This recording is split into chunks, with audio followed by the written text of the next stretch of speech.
کے دن اللہ رب العالمین جب آپ کو اٹھائے گا تو اللہ تعالیٰ کل قیامت کے دن آپ کو فرشتوں کے ساتھ اٹھائے گا. اللہ تعالیٰ کل قیامت کے دن آپ کا ٹھکانہ فرشتوں کے ساتھ اللہ تعالیٰ ملا دے گا.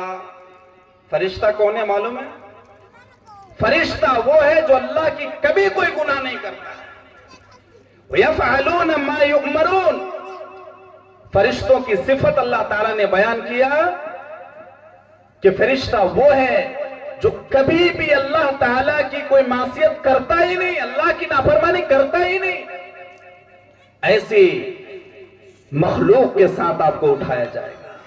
کس بنیاد پر؟ آپ قرآن کے ساتھ جڑ کر کے رہا دنیا میں. آپ سوال کر سکتے ہیں کہ ہم تو قرآن صحیح سے پڑھنے نہیں جانتے. آپ یہ سوال آپ کے ذہن میں آتا ہوگا کہ قرآن تو ہم بمشکل پڑھتے ہیں, کسی طریقے سے پڑھتے ہیں. ہم تو حافظ قرآن کی طرح قرآن نہیں پڑھتے ہیں, غلطی ہو جاتی ہے. بڑی مشقت سے ہم قرآن کے حروف کو پڑھتے ہیں. کیا اس میں گناہ نہیں ہوگا؟ آپ کو سن کر کے حیرت ہوگی میرے بھائی. اگر آپ نے قرآن کریم کا مطالعہ کیا, بڑی پریشانی ہو رہی ہے آپ کو پڑھنے میں. اللہ کے نبی فرماتے ہیں وَالَّذِي يَقْرَأُ الْقُرْآنَ وَيَتَتَعْتَعُ فِيهِ وَهُوَ عَلَيْهِ شَاقٌ لَهُ أَجْرَانِ. اللہ کے نبی فرماتے ہیں کوئی بندہ اگر قرآن کریم کا مطالعہ کر رہا ہے, قرآن کو پڑھ رہا ہے, اور قرآن کو پڑھتے پڑھتے ان کی زبان لڑکھڑا رہی ہے, قرآن کو صحیح سے پڑھ نہیں پا رہا ہے, اس کا اچارن صحیح نہیں ہو رہا ہے, اس کا تلفظ صحیح نہیں ہو رہا ہے, ان کے مخارج ٹھیک نہیں ہو رہے ہیں, وہ بڑی مشقت سے پڑھ رہا ہے. وَهُوَ عَلَيْهِ شَاقٌ. جب وہ قرآن کا مطالعہ کر رہا ہے, قرآن کی تلاوت کر رہا ہے, ان کو بڑی پریشانی ہوتی ہے, ان کو بڑی دشواری ہوتی ہے. ایک ایک حرف کو دیکھ دیکھ کر کے وہ پڑھ رہا ہے. اللہ کے نبی فرماتے ہیں لَهُ أَجْرَانِ. ایسے آدمی کے لئے قرآن پڑھنے کا 2 اجر ملے گا. اگر ایک آدمی حافظ قرآن ہے, پر قرآن پڑھ رہا ہے, مخارج کے ساتھ پڑھ رہا ہے, اس آدمی سے بھی ڈبل اجر اللہ تعالیٰ اس آدمی کو دے گا جو قرآن کو مشقت کے ساتھ پڑھ رہا ہوتا ہے. قرآن کریم کو بڑی پریشانی میں پڑھ رہا ہے, پڑھ نہیں پا رہا, لیکن جستجو ہے, دل میں تمنا ہے, کوشش کر کے قرآن کو پڑھ رہا ہے, بڑی محنت کے ساتھ قرآن کو پڑھ رہا ہے. عمر ختم ہو رہی ہے, 60-70 سال کی عمر میں ہے, اس عمر میں قرآن کا لہجہ میرا ٹھیک نہیں ہے, اور یہ کہہ کر کے ہم قرآن چھوڑ دیں. میرے بھائیوں, اللہ کے نبی صلی اللہ علیہ وسلم نے آپ کے لیے ایک تحفہ دیا ہے کہ قرآن اگر بامشقت پڑھتے ہیں تو اللہ تعالیٰ آپ کو ڈبل اجر دے گا. آج قرآن سے ہم کتنا جوڑا ہوا ہے, محاسبہ کریں. شروع رمضان سے لے کر کے اب تک ہم نے کتنا قرآن پڑھا ہے. آج شب قدر کی رات ہے, آج کے رات اگر کوئی جاگ رہا ہے اپنے موبائلوں میں مگن ہے. آج کی رات اگر کوئی جاگ رہا ہے تو شب بیداری تو کرتا ہے, لیکن کہیں شراب کے اڈوں میں, کہیں جوئے کے اڈوں میں رات گزار رہا ہے. میرے بھائیوں, آج کتنے افسوس کی بات ہے. اللہ کے نبی فرماتے ہیں ان افضلکم, تم میں سے بہترین شخص وہ ہے من تعلم القرآن وعلما. اللہ کے نبی فرماتے ہیں کہ تم میں سے بہتر شخص وہ ہے جس نے قرآن کو پڑھا, وعلمہ, اور قرآن کو پڑھایا. اگر کسی نے قرآن کریم کا خود مطالعہ کیا, اگر کسی نے رمضان المبارک کے مہینے میں قرآن کا درس دینا شروع کر دیا, لوگوں کو قرآن سنانے لگا, جو لوگ سرے سے قرآن کو پڑھنا ہی نہیں جانتے ایسے لوگوں کو پڑھنا سکھانا شروع کر دیا. اللہ کے نبی فرماتے ہیں ان افضلکم, تم میں سے سب سے بہترین انسان وہ ہے, بہترین انسان وہ ہے جو قرآن کو پڑھتا ہے اور قرآن کو پڑھاتا ہے. آج جائزہ لینے کا وقت ہے میرے بھائی, آج سمجھنے کا وقت ہے. آپ نے کچھ وقت نکال کر کے آج اس مجلس میں آپ آئے ہیں, کوشش کیجئے کہ آج اس رات کو ہم کچھ سیکھ کر کے جائیں گے.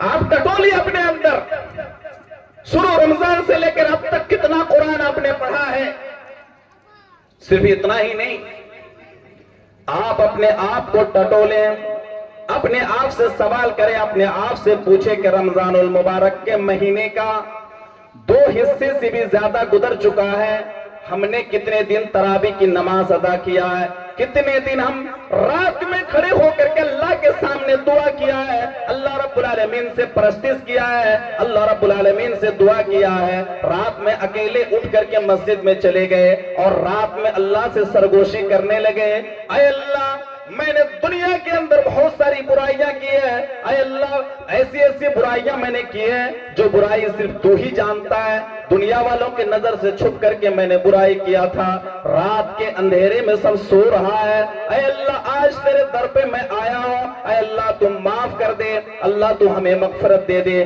اللہ تعالیٰ آپ کے گناہوں کو معاف کر دے گا۔ کتنی رات اللہ کے لیے آپ نے جاگا، کتنی رات آپ نے اللہ کے لیے جاگا ہے؟ اپنے آپ سے کبھی سوال کیا؟ کتنی دن تراویح کی نماز آپ نے پڑھی؟ ابھی مغرب کی نماز میں نے مسجد میں پڑھی، مغرب کی نمازیں پوری مسجد بھر جاتی ہے، لیکن عشاء کے وقت تراویح کی نماز میں 2 قطار 2 صف انسان تراویح کی نماز ادا کر رہا ہے۔ میرے بھائیو، یہ افسوس کی بات نہیں، یہ افسوس کی بات نہیں ہے۔ آج شب قدر کی رات ہے، اس مجلس کے اندر اتنے لوگ بیٹھے ہوئے ہیں، کتنے لوگوں نے تراویح کی نماز ادا کیا، کتنے لوگوں نے اپنے دل میں تہیہ کیا ہے کہ آج میں رات جاگوں گا، اللہ کی یاد میں جاگوں گا، اللہ کو راضی کرنے کے لیے جاگوں گا۔ اگر آپ نے اللہ کو راضی کرنے کے لیے شب بیداری کی ہے، اس کی فضیلت بے شمار اللہ کے نبی نے بیان فرمایا۔ من قام لیلۃ القدر ایمانا واحتسابا غفر له ما تقدم من ذنبه، اللہ کے نبی فرماتے ہیں رمضان المبارک کے آخری 10 دن کے اندر جو طاق رات ہیں، اس طاق رات میں، بے جوڑ رات میں اگر کسی نے ایمان کے ساتھ اور اللہ رب العالمین سے نیکی کی امید کر کے اگر کسی نے شب بیداری کیا ہے، رات جاگا ہے، رات جاگ کر کے اس نے اللہ کا قرآن پڑھا، نفل نمازوں کا اہتمام کرتا رہا، رات جاگ کر کے اگر اس طرح کی کوئی عبادت کر رہا ہے، اللہ رب العالمین غفر له ما تقدم من ذنبی، اس کے پچھلے تمام گناہوں کو اللہ تعالیٰ معاف فرما دے گا۔ کوئی ایک رات اللہ کے لیے آپ نے کیا؟ ایک رات کی بات کر رہا ہوں، پوری زندگی کے اندر ایک رات آپ دکھا دیں جو رات آپ نے اللہ کے لیے جاگی ہے، جو رات آپ نے دین کے لیے جاگی ہے۔ آج اگر انسان سے کہہ دیا جائے ایک رات جاگنے کا 5-5 ہزار روپیہ دے دیا جائے گا، گاؤں کے چھوٹے بڑے ہر طبقے کے انسان جاگنے کے لیے تیار ہو جائے گا، لیکن کبھی آپ نے سوچا ہے کہ اللہ کے لیے ایک رات کی بات کر رہا ہے، ایک رات بھی آپ نے اللہ کے لیے نہیں جاگا اور اپنے آپ کو کہہ رہے ہیں کہ میں اللہ والا آدمی ہوں، میں اللہ کو ماننے والا آدمی ہوں۔ میرے بھائیوں، اس سلسلے میں ایک بہت بڑا مسئلہ آتا ہے صلاۃ التسبیح کی نماز کا، کہ صلاۃ التسبیح کی نماز جو ہم لوگ پڑھ رہے ہیں، ابو داؤد شریف کی روایت، اللہ کے نبی صلی اللہ علیہ وسلم نے فرمایا صلاۃ التسبیح کی نماز سے متعلق ایک روایت ابو داؤد کے اندر موجود ہے۔ اس روایت کے اندر ایک الفاظ ہے کہ ایک کم از کم ہر دن بندہ صلاۃ التسبیح کی نماز ادا کرے، اگر ہر دن ادا نہیں کر سکتا ہے، ہفتے میں ایک دن ادا کرے، ایک دن نہیں ادا کر سکتا ہے، مہینے میں ایک دن ادا کرے، مہینے میں ادا نہیں کر سکتا، سال میں ایک دن وہ ادا کر لے، سال میں بھی ادا نہیں کر سکتا، اپنی زندگی میں کبھی بھی ایک دن پڑھ لے۔ اللہ نے 50 سال کی زندگی دیا، ایک دن صلاۃ تسبیح کی نماز ادا کر لیں، صلاۃ التسبیح کی نماز۔ اب اس سلسلے میں آپ کو بڑی ہی راجع بات میں آج آپ کے سامنے بولنے جا رہا ہوں۔ میرے بھائیوں، اس حدیث کے اندر یہ کہا گیا کہ کسی نے اگر صلاۃ التسبیح کی نماز ادا کر لی، صلاۃ التسبیح کی نماز تو جانتے ہیں نا، جو 4 رکعت نماز پڑھی جاتی ہے اس کے اندر ایک دعا ہے، جو دعا کو ہم رکوع میں بھی پڑھتے ہیں، سجدے میں بھی پڑھتے ہیں، قیام میں بھی پڑھتے ہیں، اور ہر سال یہ سوال آتا ہے کہ مولوی صاحب اس طرح کی نماز ادا کرنی چاہیے کہ نہیں کرنی چاہیے۔ اس روایت کے تعلق سے بہت سارے علماء کرام نے کہا کہ یہ روایت صحیح نہیں ہے، یہ روایت صحیح نہیں ہے، اسی لیے بہتر طریقہ یہ ہے کہ صلاۃ التسبیح کی نماز نہ پڑھی جائے، صلاۃ التسبیح کی نماز نہ پڑھی جائے، یہی بہتر قول ہے۔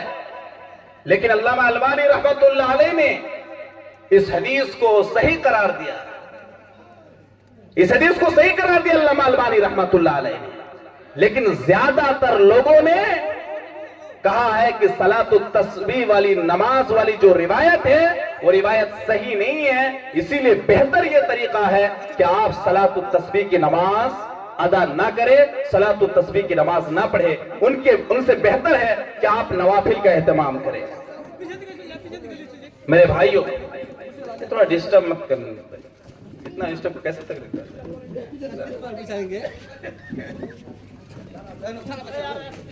چھوڑ دیا نا، رکھ دیجیے، بعد میں کیجیے، چھوڑ دیجیے، چھوڑو۔ صلاۃ التسبیح کی نماز جو ہم اور آپ پڑھتے ہیں، تو آپ اپنے اندر آپ جائزہ لیجئے، ٹٹولیے اپنے اندر، اور اللہ رب العالمین سے آپ یہ سرغوشی کریں کہ کتنی راتیں آپ نے اللہ کی یاد میں گزاری ہے۔ آج وہ وقت آ گیا میرے بھائی، آپ نے کبھی سوچا، آپ نے کبھی اپنے آپ سے سوال کیا، جو لیلۃ القدر کی رات ہے، آخری 5 راتوں کو لیلۃ القدر کہا گیا، اور اس رات کی کتنی فضیلت ہے۔ اللہ رب العالمین فرماتا ہے اِنَّ أَنزَلْنَاهُ فِي لَيْلَةِ الْقَدْرِ وَمَا أَدْرَاكَ مَا لَيْلَةُ الْقَدْرِ لَيْلَةُ الْقَدْرِ خَيْرٌ مِّنْ أَلْفِ شَهْرٍ۔ اللہ فرماتا ہے، اللہ رب العالمین فرماتا ہے اِنَّ أَنزَلْنَاهُ فِي لَيْلَةِ الْقَدْرِ، ہم نے قرآن کریم کو لیلۃ القدر کی رات میں ہم نے قرآن کو نازل کیا ہے۔ وَمَا أَدْرَاكَ مَا لَيْلَةُ الْقَدْرِ، اللہ فرماتا ہے اے دنیا والوں، کیا تمہیں معلوم ہے لیلۃ القدر کس کو کہتے ہیں؟ لیلۃ القدر کا مطلب کیا ہے؟ اللہ خود فرما رہا ہے کہ لیلۃ القدر 1000 مہینوں کی عبادت سے زیادہ ہے۔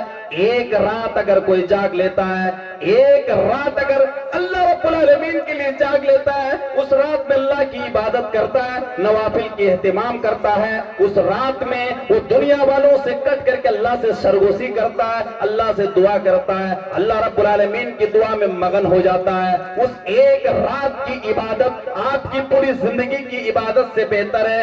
پوری زندگی آپ نے گناہ کیا، ہو سکتا ہے کہ اللہ تعالیٰ اس ایک رات کی عبادت کی وجہ سے اللہ آپ کی زندگی کو بدل دے گا، اللہ تعالیٰ آپ کی زندگی کو بدل دے گا، اللہ تعالیٰ آپ کی زندگی کو شاہکار بنا دے گا، آپ کے مرنے کے بعد کی زندگی کو اللہ آسان فرما دے گا۔ ایک رات کی عبادت، ایک رات کی عبادت کی اتنی فضیلت، کبھی آپ نے رات جاگی ہے؟ آج مسجدیں ویران ہیں، ہم سے سوال کرے گا کل قیامت کے دن اللہ۔ گھر کے بغل میں مسجد تھی، مسجد بنا دینا بڑا کمال کی بات نہیں ہے میرے بھائی، مسجد بنا دینا کمال کی بات نہیں ہے، کوئی بھی مسجد تعمیر کر سکتا ہے، کوئی بھی مسجد بنا سکتا ہے۔ مسجد بنانے کا اصل مقصد یہ ہے کل قیامت کے دن یہ مسجد ہمارے خلاف گواہ بن جائے گی، اللہ سے درخواست کرے گی۔ گھر کے بغل میں مسجد تھی، ہمیں 5 وقت کی آذان میں ہمیں پکارا جاتا، بلایا جاتا، آؤ مسجد میں، آؤ نماز کے لیے، آؤ کامیابی کے لیے۔ ہم چائے کی دکانوں میں بیٹھے رہتے، ہم گھر میں اپنے بچوں سے بات کرتے ہوئے گزر دیتے، ہم اپنے بزنس میں مگن رہتے ہیں۔ میرے بھائیوں، آج بھی وقت ہے سدھرنے کا، ٹٹولنے کا، اپنے اندر وہ جذبہ پیدا کرنے کا۔ ایک وقت تھا جب پوری مسجد بھری رہتی تھی، لوگ رات میں شب بیداری کرتے تھے، قرآن کی تلاوت کرتے تھے۔ آج ہماری بچے ہماری اولاد رات کے 12 2 بجے تک روڈ پہ گھوم رہے ہوتے ہیں۔ میرے بھائیوں، یہ آخری شب چل رہا ہے، ایک اعتکاف کا بھی کام ہے، آپ نے اعتکاف کبھی رکھا ہے؟ مسجد کے اندر آخری 10 دن اللہ کی عبادت کے لیے قربان کر دیا، کبھی آپ نے کیا؟ بہت اہم مسئلہ ایک ہے جو رمضان المبارک کے ختم ہونے تک زکوٰۃ الفطر کا مسئلہ ہے۔ صدقۃ الفطر، زکوٰۃ الفطر کسے کہا جاتا ہے؟ آج اس مجلس سے آپ کو سیکھ کر کے جانا ہے، سن کر کے جانا ہے، قرآن و حدیث کی روشنی میں سن کر کے جانا ہے، اسی کے مطابق آپ کو عمل کرنا ہے۔ زکوٰۃ الفطر ہم ادا کرتے ہیں، رمضان المبارک ختم ہوتے جا رہا ہے، آج کل ایک سسٹم ہے، ہم 15 دن پہلے رمضان کے شروع سے ہی زکوٰۃ الفطر جمع کرنا شروع کر دیتے ہیں، یہ طریقہ بھی غلط ہے۔ اتنا دن پہلے آپ زکوٰۃ الفطر نہیں جمع کر سکتے، زیادہ سے زیادہ 2 سے 3 دن پہلے آپ زکوٰۃ الفطر جمع کریں۔ جتنے بھی منڈل لوگ ہیں، سردار لوگ ہیں، وہ اسلام کو فالو کریں۔ یہ زکوٰۃ الفطر آپ ادا کر رہے ہیں، اس لیے ادا کر رہے ہیں کہ اسلام پر عمل کر رہے ہیں، تو بہتر ہوگا کہ آپ زکوٰۃ الفطر وقت پر ہی جمع لیں۔ اللہ کے نبی فرماتے ہیں، فرض رسول اللہ صلی اللہ علیہ وسلم زکاة الفطر صاعا من تمر وصاعا من شعیر علی الحر والعبد والذکر والانثى والصغیر والکبیر من المسلمین۔ اللہ کے نبی فرماتے ہیں، اللہ رب العالمین نے زکاۃ الفطر کو واجب کر دیا، زکاۃ الفطر کو اللہ تعالیٰ نے فرض کرا دیا، اللہ کے نبی نے فرض قرار دیا۔ 1 سا آپ کو زکاۃ الفطر ادا کرنا ہے۔ دوسری روایت کے اندر اللہ کے نبی نے فرمایا، ساعًا من طعام، جو کھانا آپ کھا رہے ہیں، گیہوں کھا رہے ہیں، چاول کھا رہے ہیں، جو بھی کھانا آپ ڈیلی یوز میں کھاتے جا رہے ہیں، اس میں سے 1 سا تقریباً 2.5 کلو یا 3 کلو آپ ادا کریں، ہر ایک کی جانب سے ادا کرنا ہے۔ الذکر والانثی، چاہے وہ مرد ہو یا لڑکی ہو، مرد ہو یا عورت ہو، علی الحر والعبد، چاہے وہ آزاد ہو یا کوئی غلام ہو، علی الصغیر والکبیر، چاہے وہ چھوٹا بچہ ہو یا بڑا آدمی ہو، من المسلمین، وہ مسلمان میں سے ہونا چاہیے، کسی غیر مسلم پر زکاۃ الفطر واجب نہیں ہے۔ اگر عید کے دن صبح تک اگر کوئی بچہ پیدا ہوتا ہے، اس بچے کا بھی زکاۃ الفطر آپ کو ادا کرنا واجب ہے میرے بھائی۔ اب کب ادا کرنا ہے؟ فمن اداها قبل الصلاة فهي زکاۃ مقبولۃ، جو شخص بھی عید کی نماز پڑھنے سے پہلے ہی اس کو ادا کر دیا، عید کی نماز پڑھنے سے پہلے اس کو ادا کر دیا، اس کا یہ زکاۃ الفطر ہوگا، اس کا یہ زکاۃ الفطر مانا جائے گا۔ ومن اداها بعد الصلاة فهي صدقۃ من الصدقات، اگر کوئی شخص عید کی نماز پڑھ لینے کے بعد، اگر کوئی شخص عید کی نماز پڑھ لیا، زکاۃ الفطر ادا نہیں کیا ہے، اس نے صدقۃ الفطر ادا نہیں کیا ہے، اس کے صدقۃ الفطر کو شمار نہیں کیا جائے گا، اس کی زکاۃ کو زکاۃ شمار نہیں کیا جائے گا، اس کو نہیں مانا جائے گا کہ اس نے زکاۃ ادا کیا ہے، اس نے ایک نیک کام کیا، خیر کا کام کیا ہے، اس لیے کہ آپ کو زکاۃ الفطر عید سے پہلے ہی ادا کرنا ہے۔ بہت اہم مسئلہ ہے میرے بھائیوں، یہ زکاۃ الفطر ہم کیوں ادا کرتے ہیں؟ شارٹ کٹ میں 2-4 باتیں بول کر کے میں اپنی بات ختم کروں گا۔ اللہ کے نبی فرماتے ہیں، فرض رسول اللہ صلی اللہ علیہ وسلم زکاۃ الفطر طہرۃ للصائم من اللغو والرفث وطعمۃ للمساکین۔ اللہ کے نبی فرماتے ہیں کہ اللہ کے نبی صلی اللہ علیہ وسلم نے زکاۃ الفطر کو واجب کر دیا، فرض کر دیا ہے۔ کیوں واجب کیا، کیوں فرض کیا ہے؟ پہلا نمبر، ایک کام اس کا یہ ہے، طہرۃ للصائم من اللغو والرفث، روزے دار